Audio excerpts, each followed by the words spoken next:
चौधरी यात्रा कंपनीमध्ये आपले सहर्ष स्वागत आहे। चौधरी यात्रा कंपनीतर्फे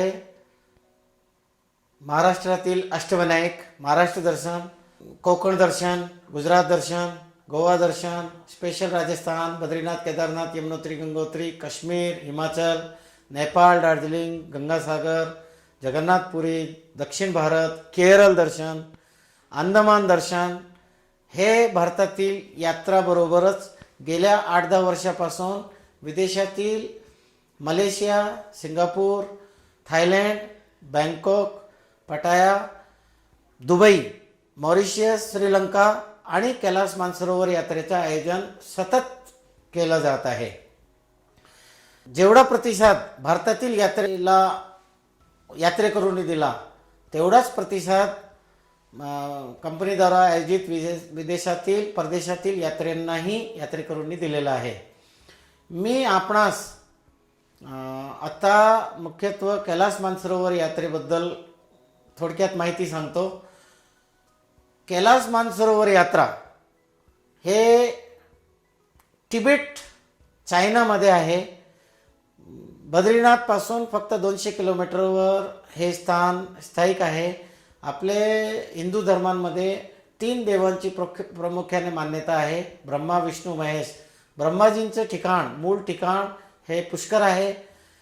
विष्णूंचे मूळ ठिकाण हे बद्रीनाथ मानले जातात आणि शिवजींचे, शंकरजींचे मूळ स्थान जे राहतात ते कैलास म्हणून त्याला मान्यता आहे। कैलासमध्ये शंकर भगवान राहतात आणि ही यात्रा करण्याचे भाग्य भारतातून अत्यल्प लोकांना मिळतो। 110 कोटींच्या हिंदू देशांमध्ये फक्त दरवर्षी 10 ते 15 हजार लोकांना कैलास मानसरोवर यात्रा करण्याचे भाग्य लाभतो। कैलास मानसरोवर यात्रेसाठी नेपाळमधील नेपाळगंज हे पहिले ठिकाण आहे। नेपाळगंजला जाण्यासाठी विमानाने काठमांडू मार्गे नेपाळगंजपर्यंत पोहोचता येते आणि बाय ट्रेन किंवा बाय फ्लाईट लखनौपर्यंत जाता येते आणि लखनौवरून 200 किलोमीटर उत्तरेकडे नेपाळगंज नावाचे ठिकाण आहे। तिथून आपली कैलास मानसरोवर यात्रेची सुरुवात होते। नेपाळगंजहून 1 तासाचा विमान प्रवास आहे। 16 सीटर विमानाने आपण सिमिकोटपर्यंत जातो आणि सिमिकोटपासून 20 मिनिटाच्या हिसापर्यंत हेलिकॉप्टरची जर्नी आहे। हेलिकॉप्टरमध्ये सर्व ग्रुप जमल्यानंतर आपल्याला चीनमध्ये प्रवेश मिळतो। चीनमध्ये गेल्यानंतर पहिलं ठिकाण, मुक्कामाचे ठिकाण आपल्याला तकलाकोट लागतो। तकलाकोट हे समुद्रसपाटीपासून 14,000 फूट उंच आहे। 4,000 मीटर उंचावरती तकलाकोट स्थित आहे। आपण एकदम 150 मीटरच्या हाईटपासून तकलाकोटला 4,000 मीटरवर जेव्हा जातो तेव्हा आपल्याला हाय अल्टिट्यूड सिकनेसचा त्रास जाणवतो। हाय अल्टिट्यूड सिकनेस म्हणजे समुद्रसपाटीपासून 1,000 मीटर 2,000 मीटरच्या हाईटवरती हवेमध्ये ऑक्सिजनचं प्रमाण जास्त असतो। त्यामुळे आपल्या शरीराला हवेमधून ऑक्सिजनचा उपलब्धता जास्त मिळते आणि तकलाकोटला 4,000 मीटर हाईटवर ऑक्सिजनचं प्रमाण हवेमध्ये फक्त 52 ते 55% आहे। त्यामुळे ऑक्सिजनचा पुरवठा शरीराला मिळणे कमी होते आणि हाय अल्टिट्यूड सिकनेसची सुरुवात होते। परंतु घाबरायचं काही कारण नाही।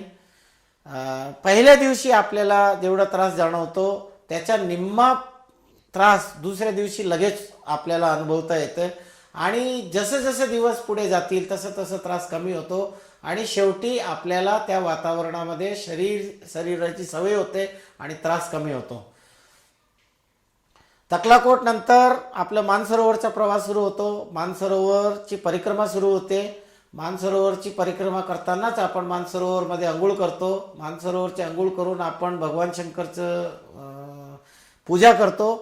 पूजा करताना समोर मानसरोवर हे तीर्थ राहतं आणि पलीकडे कैलास हे ठिकाण, हे कैलासचे दर्शन सतत आपल्याला राहते आणि त्यांच्या साक्षीनेच आपली शंकराची पूजा होते। हे सर्व पूजा केल्यानंतर मानसरोवरची परिक्रमा पूर्ण करून आपण चिवगोंपा या ठिकाणी मुक्कामी राहतो। चिवगोंपा हे मानस सरोवरच्या काठावरच दक्षिणेकडे असलेलं एक गाव आहे. रात्री मुक्काम केल्यानंतर चिवगोंपामध्ये आपण थांबण्याचं एक कारण आहे. चिवगोंपामध्ये पहाटे 3 ते 5 या दरम्यान देव रूपाने तारे येऊन मानसरोवरमध्ये आंघोळ करतात आणि परत आकाशात जातात. याचा अनुभव अनेक यात्रेकरूंनी घेतलेला आहे. आपल्याबरोबर गेलेल्या असंख्य यात्रेकरूंनी सुद्धा याचा लाभ घेतलेला आहे. रात्री विश्रांती पूर्ण झाल्यानंतर सकाळी कैलासची परिक्रमा सुरू होते आणि आपण दार्चेन या बेस कॅम्पवर जाऊन पोहोचतो. दार्चेन बेस कॅम्पवरनं जे काही थोडेफार वस्तू घ्यायचे, काठी घ्यायचे, पैदल परिक्रमा करायचे, घोड्यावर परिक्रमा करायची याची तयारी करतो आणि तिथून 10 किलोमीटरपर्यंत आपण बसने जातो यमद्वार नावाचे ठिकाणपर्यंत. यमद्वार म्हणजे कोणाला यम नाव हे आवडत नाही, पण यमद्वार याच्यासाठी की आपल्याला यमाची भेट घालायचं, म्हणजे यमची भेट झाली आणि यमद्वार क्रॉस केल्यानंतर यमचा त्रास आपल्याला वाटत नाही. यमाची भेट आपल्याला विचित्रपणा वाटत नाही. यमाची भेटल्यानंतर सुद्धा घाबरण्याचे कारण काहीच राहत नाही. म्हणून आपण यमद्वारापासून पुढे परिक्रमाची सुरुवात करतो. कैलासचे सर्वात जवळचे दक्षिणेकडूनचे दर्शन हे यमद्वारापासून होते. जे कोणी शारीरिकदृष्ट्या परिक्रमा कैलासची पूर्ण करू शकत नाही असे लोक यमद्वारची 3 परिक्रमा करतात आणि परत दार्चेन बेस कॅम्पला येतात. आणि जे लोक कैलासची परिक्रमा करू इच्छितात ते यमद्वारापासूनच पाय किंवा घोड्यावरती आपला पुढचा प्रवास सुरू करतात. तिथून 5 किलोमीटर पुढे पश्चिमेकडून कैलासचे सुंदर नयनरम्य दर्शन आपल्याला मिळते. तिथूनच पुढे 5 किलोमीटर नंतर धीरापूक ठिकाण लागतो आणि उत्तरेकडून कैलासचे सर्वात जवळचे दर्शन आपल्याला उपलब्ध होते आणि आपलं पारणे फेडले जातात. तिथूनच कैलासमधून वाहणारी नदीचे दर्शन सुद्धा होते. ते जल प्राशन आपण करतो आणि तिथला कंकर हा शंकर आहे या भावनेने तिकडचे शंकर प्रसाद म्हणून आपण सोबत घेऊन येतो. तीर्थ म्हणून त्या नदीतलं जळ आपण घेतो, मानसरोवरचे तीर्थ आपण घेऊन येतो आणि धीरापूकला आपण मुक्काम करतो. दुसऱ्या दिवशीचा परिक्रमेचा प्रवास या यात्रेमधल्या सर्वात खडतर आणि दुर्गम असा प्रवास आहे. 15,000 फुटावरून म्हणजे 4,500 मीटरवरून 6,000 मीटरचा प्रवास, 1.5 किलोमीटर उंचीवरचा प्रवास करायचे. डोलमाला नामक पर्वत क्रॉस करून आपल्याला परिक्रमेचा पुढचा टप्पा जुतुलपूक गाठायचा आहे. डोलमाला पर्वत हे नेहमी 0 डिग्रीच्या खाली वातावरण तिकडे असतो. चालताना आपल्याला बर्फ मिळेल, तिथे पाऊससुद्धा बर्फाचाच होतो आणि तिथल्या वातावरणामध्ये ऑक्सिजनचे प्रमाण हे अत्यल्प असते. म्हणून आपण डोलमाला या ठिकाणी फार कमी थांबायचे किंवा थांबूच नका. डोलमाला पर्वत सोडल्यानंतर, डोलमाला हे ठिकाण सोडल्यानंतर थोडेसे अंतरावर गौरीकुंड नामक ठिकाण आहे, जिथे माता पार्वती आणि त्यांच्या सोबतचे सेवक गण त्या गौरीकुंडमध्ये स्नान करतात, म्हणून ते पुण्य गणले जातं. तिथले तीर्थ आपण घेऊन येतो. तिथून उतरल्यानंतर परत 12 किलोमीटरचा प्रवास आहे, पण तो एकदम सरळ प्रवास आहे. ते प्रवास केल्यानंतर जुतुलपूकला मुक्काम करतो. जुतुलपूकला मुक्काम केल्यानंतर तिसऱ्या दिवशीचा प्रवास करून आपण 10 किलोमीटर नंतर आपली परिक्रमा पूर्ण होते आणि दार्चेनपासून 9 किलोमीटर आधीच आपल्याला घ्यायला बस येते. त्याच्यामध्ये बसून आपण जे परिक्रमाला यात्रेकरू जात नाही त्यांना सोबत घेतो आणि दार्चेनमधनं परतीचा प्रवास सुरू होतो. पुन्हा चिवगोंपा, तिथून पुन्हा तकलाकोटवरनं चायना इमिग्रेशन करून आपण परतीच्या मार्गावर लागतो आणि हिल्साला येऊन नेपाळमध्ये प्रवेश करतो.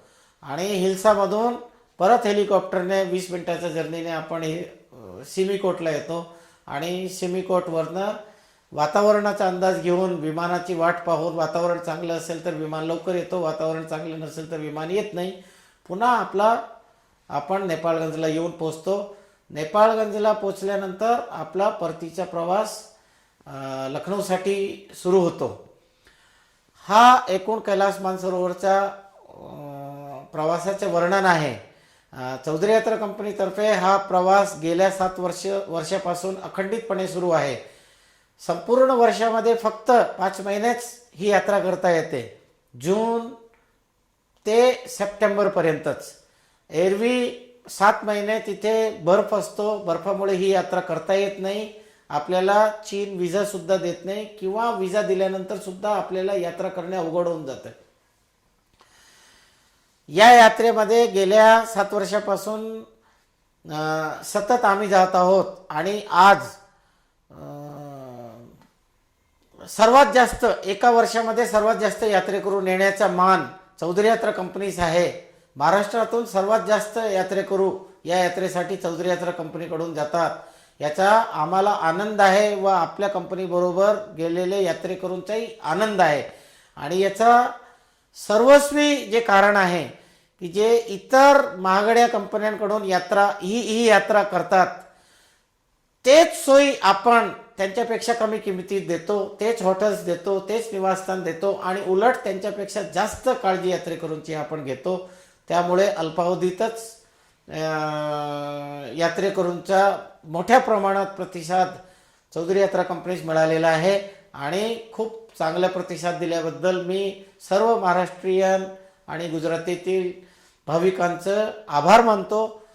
या यात्रेतला आपण लाभ घेतला असेल तर आपले आभार, पण आपण लाभ घेतला नसेल तर अवश्य चौधरी यात्रा कंपनीबरोबर या यात्रेचा आनंद आणि स्वर्ग अनुभूतीचा अनुभव एकदा अवश्य घ्या. आपले जवळ राहणारे शंकर भक्तांनाही यात्रा करण्याचे संधी द्या, त्यांना विनंती करा आणि चौधरी यात्रा कंपनीबरोबर यात्रा करा. याच्यासाठीचे आव्हान मी आपल्याला करतो. प्रत्यक्षात कैलास मानसरोवर यात्रा अत्यंत भाग्यवान माणसांनाच संधी मिळते. जे भाग्यवान यात्रेकरू आहे, पुण्यवान यात्रेकरू आहेत, ज्यांना आयुष्यात काही पुण्य कमावलेले आहे, अशा यात्रेकरूंनाच ही यात्रा करण्याची संधी भगवान शंकर स्वतः देतात. आणि भाग्यवान यात्रेकरूच हे सर्व खडतर यात्रा पूर्ण करण्यासाठी तिथे पोचतात. या यात्रेचे वैशिष्ट्य म्हणजे प्रत्यक्ष शंकर भगवान आणि माता पार्वतीच्या वास्तव्य त्या ठिकाणी आहे आणि याची अनुभूती आपणा सर्वांना प्रत्यक्षात मिळेल. कैलास पर्वत दर्शन करताना दक्षिणेकडून, पश्चिमेकडून आणि उत्तरेकडून आपण फार जवळ कैलासमध्ये राहतो आणि आपण लक्ष दिले तर डमरूचे आवाज आणि शंखाचे आवाज आपल्याला ऐकू भेटेल. हे अनेक यात्रेकरूंनी अनुभव घेतलेले आहे. पुण्यवान माणसंच या ठिकाणी पोचतात. आपले हिंदू धर्मातील शंकराचार्य, मोठे मोठे धर्मगुरू, स्वामीनारायण संप्रदायाचे भगवान स्वामीनारायण, जैन तीर्थंकर भगवान आदिनाथ, बौद्ध धर्मीय बोनप वंशांचे अनेक तिबेट धर्मगुरू, दलाई लामा, बुद्ध लामा यांनी ही यात्रा करण्यास खूप महत्त्व दिले आणि आपल्या जीवनाचं अंतिम वेळ कैलासच्या पायथ्याशी घालवलेला आहे आणि तिथे समाधी घेतलेली आहे. आपले कैलास यात्रा करण्याबरोबरच आपले पूर्व इष्ट देवतांचे, भगवंतांचे आणि महात्म्यांचे, तीर्थकरांचे दर्शन व्हावं आणि त्यांचे समाधींचे दर्शन घेता यावे. त्यांचे जवळ जाऊन 5 मिनटं 10 मिनटं का होईना अनुभूती मिळावी, त्यांचे आशीर्वाद मिळावे, त्यांचा सहवास मिळावा. याच्यासाठी हिंदू धर्मांबरोबर जैन धर्म, बौद्ध धर्म, स्वामीनारायण धर्म, सर्व धर्मीय लोक ही यात्रा प्रामुख्याने करतात. या ठिकाणांचे अष्टपाद नावाचे ठिकाण आहे जिथे हे 8 धर्मगुरूंनी समाधी घेतलेले आहे. भगवान शंकर आणि पार्वतींचा निवासस्थान हे कैलास पर्वत आहे. त्यांच्या समोरच नंदी च्या तिथे वास्तव्य आहे. थोडंच लांब भगवान श्री गणेश आणि त्यांचे पत्नी रिद्धी सिद्धी आणि मानधाता त्यांचे सासरे हे तिथे आपल्याला पाहायला मिळेल, त्यांचा सहवास मिळेल. यांचं वास्तव्य तिथे आहे. आपले पुरातन काही धर्म तीर्थही तिथे आहे, धर्मपुरी नावाचे ठिकाण. आणि बरेचसे हिंदू जुने पुस्तकं वाचल्यानंतर तो ठिकाण भारतातच होता याची अनुभूती आपणा सर्वांना येईल. आणि अशा ठिकाणी आपण सर्वांनी तर यात्रेला जावंच जावं.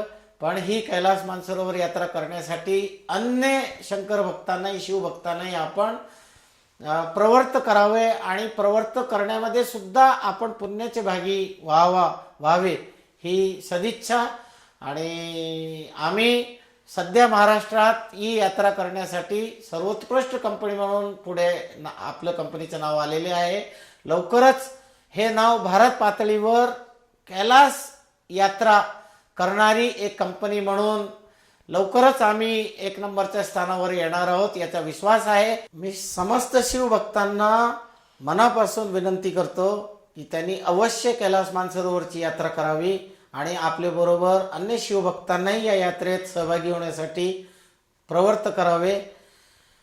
आणि या स्वर्गतुल्य अनुभूतीचा आनंद तुम्ही स्वतः घ्या आणि इतर सहपाठी शिवभक्तांनाही मिळवून द्या.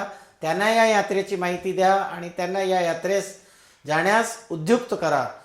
आणि प्रत्यक्ष शिवशंभोंचा सहवास घ्या, त्यांचे दर्शन करा